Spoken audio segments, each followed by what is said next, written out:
Good morning. Thanks for joining me at Coffee with Kory. We're back at Tavern 88. Got to have a handful of conversations this week with people. One of the first things they want to know, how was Florida? Florida, for the record, is always great.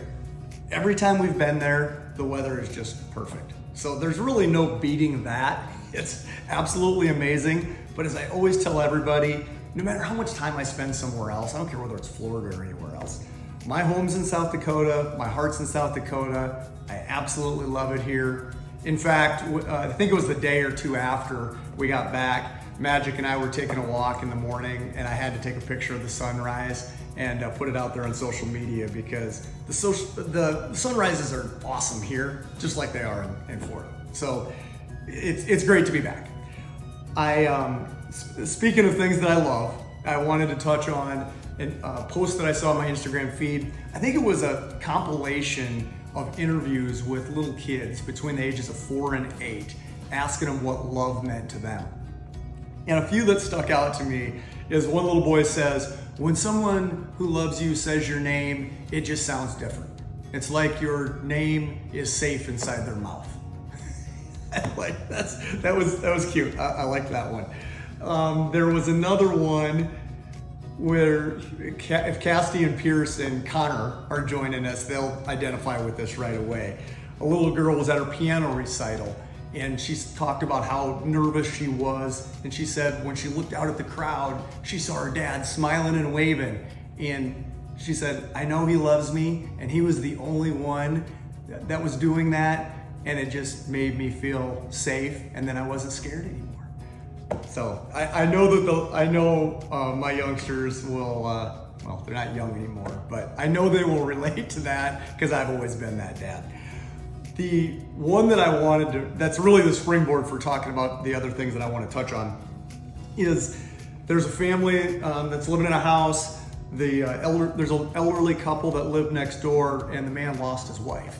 And he's sitting on his front porch, the little boy, and he's starting to cry.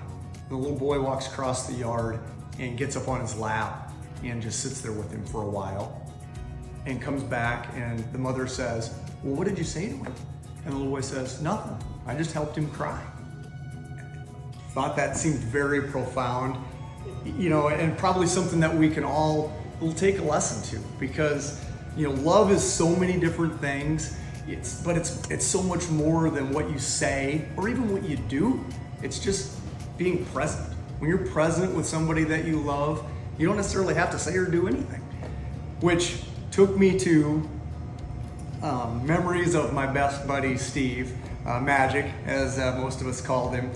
We took a lot of trips together. We went to Washington, D.C., we went to Denver, we went to Minneapolis a few times, Baltimore, mostly around football games. We just enjoyed that. And so we'd be gone, days at a time. And I'll never forget one day Jossie says to me, what do you and Steve talk about? Because Steve doesn't talk that much. And my point to Jossie was always, honey, we're hanging out, we're best buddies. We don't have to say anything. We're just hanging out with each other and enjoying each other's company.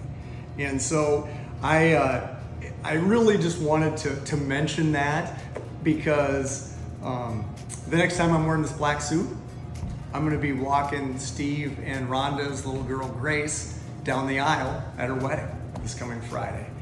And I've had the opportunity to receive a few awards through my life. I've had some things that really meant a lot to me.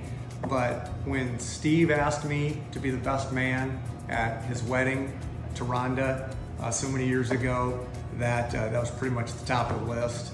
And when Grace asked me to step in for Steve and walk her down the aisle, that's right there too.